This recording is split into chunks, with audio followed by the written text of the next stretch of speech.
आपके अंतिम शब्द हमें IITA में है तो बिहार के लड़के कंपीट कर रहे हैं, लेकिन फिर भी जो बिहार के लड़के बिहार जिसको मिल बैठ करके समझने की आवश्यकता है। हमने कहा है अपने प्रधान सचिव को कि हम इस प्रदेश में एक एजुकेशन काउंसिल बनाएंगे जिसमें शिक्षक कर्मचारी से लेकर जो शिक्षा जगत के लोग हैं के साथ साथ सरकार के नुमाइंदे बैठे और चिंतन करें कि आखिर में हमको बिहार की शिक्षा स्थिति को कहां का निर्माण करें। इसमें सबको त्याग करना होगा, सिर्फ सरकार के ऊपर छोड़ करके अगर चाहते हैं कि बिहार की शिक्षा व्यवस्था बदल जाए तो यह संभव नहीं है। इसके लिए जितने शिक्षा व्यवस्था के जो भी एजुकेशन सेक्टर के लोग हैं सब साथ मिल बैठ के बैठिए और बिहार की शिक्षा व्यवस्था को बदलने में सहयोग करिए। एक जन आंदोलन तैयार कीजिए। कैसे टीचर आएगा स्कूल में पढ़ाने नहीं जाएगा, आप आंदोलन करिए, कहिए कि आपको आना पड़ेगा, क्योंकि सिर्फ सरकार के भरोसे बैठ कर आप बिहार में शिक्षा व्यवस्था बदलना चाहे। प्रोफेसर को तनख्वाह देते हैं, इतना बड़ा सेक्टर है, इसके लिए सब लोग मिलजुल करके बैठिए। सबसे बड़ी व्यवस्था है, हम जहां जाते हैं लोग कहते हैं कि टीईटी पास है हमको बहाल कर दीजिए। अरे भाई टीईटी आप पास है, ये मिनिमम क्राइटेरिया है, सरकार ने बनाया है कि आप पास होइएगा तो हम बहाल करेंगे। लेकिन जहां जाइए टीईटी, नियोजित शिक्षक, प्रारंभिक शिक्षक, माध्यमिक शिक्षक, लेकिन शिक्षक स्तर कैसे बदलेगा? 1 महीना हो गया, कोई एक भी शिक्षक नहीं मिला। आज तक एक एप्लीकेशन लेकर आया हो कि हमारे विद्यालय में लाइब्रेरी नहीं है, कोई एक शिक्षक नहीं आया ये कहने के लिए कि हमें बहाली कर दीजिए, हमको वहां स्थानांतरण कर दीजिए, हमको वहां पर लेके चले जाइए, मेरा पैर टूटा हुआ है। इस तरह से शिक्षा व्यवस्था नहीं चल सकती है। अगर आप सरकार के द्वारा नुमाइंदे हैं, सरकार आपको तनख्वाह देती है तो आपको जवाबदेही भी लेना पड़ेगा। अगर इस बिहार के भविष्य के निर्माण, ये कोई प्रधानमंत्री का सड़क निर्माण का सेक्टर नहीं है, ये बिजली का सेक्टर नहीं है, ये बिहार के भविष्य के निर्माण का सेक्टर है। इसलिए इसमें जितनी सरकार को चिंता होनी चाहिए उतना यहाँ पर शिक्षक जगत को भी चिंता होनी चाहिए। हम मंत्रियों के रूप में मैं इस विभाग में आया हूं, इसलिए मैं कुछ करना चाहता हूं, इसलिए आप सब सहयोग करें और उस सहयोग में साथ दें। निश्चित रूप से आने वाले समय में हम शिक्षा जगत में कुछ मूलभूत संरचनाओं में बदलने का प्रयास करेंगे। हमने गवर्नर साहब से हायर एजुकेशन में हम माननीय राज्यपाल महोदय के पास गए, शिक्षा मंत्री बनने के बाद कॉलम किया और हमने गवर्नर साहब से आग्रह किया कि हायर एजुकेशन का बड़ा सेक्टर माननीय राज्यपाल महोदय के पास है, इसलिए राज्यपाल और सरकार को भी तो पूरे विश्वविद्यालय के वाइस चांसलर और प्रो वाइस चांसलर की बैठक बुलाई है और हमको भी उन्होंने आमंत्रित किया है। निश्चित रूप से हम एकेडमिक कैलेंडर को ठीक करना चाहते हैं, मूलभूत संरचनाओं में बदलना चाहते हैं, इसलिए हम सभी जो लोग शिक्षा व्यवस्था से जुड़े हैं आप आइए, सरकार के इस पहल में एक जन आंदोलन की तरह साथ दीजिए, तभी बिहार की शिक्षा व्यवस्था बदल पाएगी। इन्हीं के चंद शब्दों के साथ हम अपने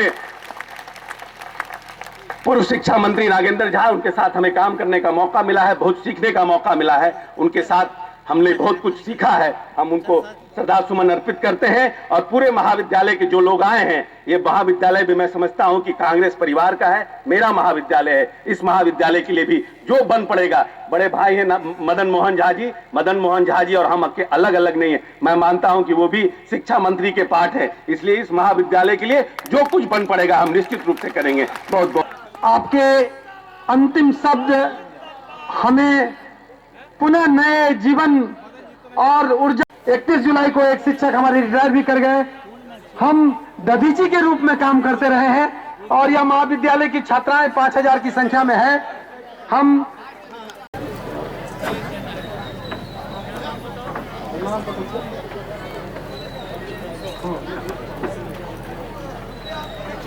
आदमी मंच पर नहीं चढ़िएगा भैया, चढ़िए मंच पर। रश्मि कुमारी पूजा एक विकलांग छात्रा भी है,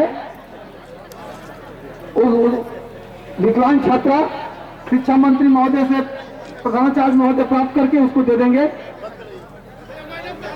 आया जी जी। और अंकिता कुमारी, अमित कुमार सिंह जी से आग्रह कि धन्यवाद ज्ञापन आप ही के चलते चले गए, इसलिए 2 शब्दों में मैं आप चारों के प्रति धन्यवाद वैशाली जिला में निकला था रिपोर्ट, तो पूरा वायरल हुआ, तो विश्व स्तर पर उसको वायरल किया गया है और उससे काफ़ी बिहार की छवि। इसलिए हम लोगों ने इस बार सेंट्रल सुपरिटेंडेंट और इस जिले में जहाँ पर होगा DU को रिस्पॉन्सिबल बना रहे हैं। साथ साथ जो पिछले वर्ष जहाँ चोरी हुई थी और अभी तक इन पर कार्रवाई नहीं हुई है, उनको 10 दिन के अंदर उन पर कार्रवाई की जाएगी, आगे कार्रवाई होगी, उनको निलंबित किया जाएगा, जिससे ये मैसेज आए कि आने वाले समय में अगर कहीं छुट्टी हुई वो निश्चित रूप से इसमें लपेगी। सरकार पूरी तरह से बिहार की शिक्षा जगत को भी हम लोगों ने एक कैलेंडर बनाया है, उसमें सिलसिलाबद्ध कर रहे हैं कि एक हफ्ते के अंदर इस रिपोर्ट को भेजेंगे और एक हफ्ते के अंदर हम राज्य स्तर पर, मुख्यालय स्तर पर उसको निष्पादित करेंगे। क्योंकि जो रिटायर्ड हो जाते हैं शिक्षक वो भी बहुत परेशान होते हैं, उनके लिए भी उनकी समस्याओं को भी हम लोग नोटिस में ला रहे हैं। आपने बारे में नीतीश कुमार ने एक बहुत बड़ी निगरानी जांच की बात कही थी, जो निगरानी जांच देखिए, नियोजित शिक्षक में कोई रिजल्ट नहीं आ रहा है। नियोजित शिक्षक निगरानी एक इंडिपेंडेंट बॉडी है, निगरानी अपना काम है, लेकिन नियोजित शिक्षक में 2 बार हम लोगों ने परीक्षा किया था, स्टेट एलिजिबिलिटी टेस्ट, लोग पास नहीं हुए।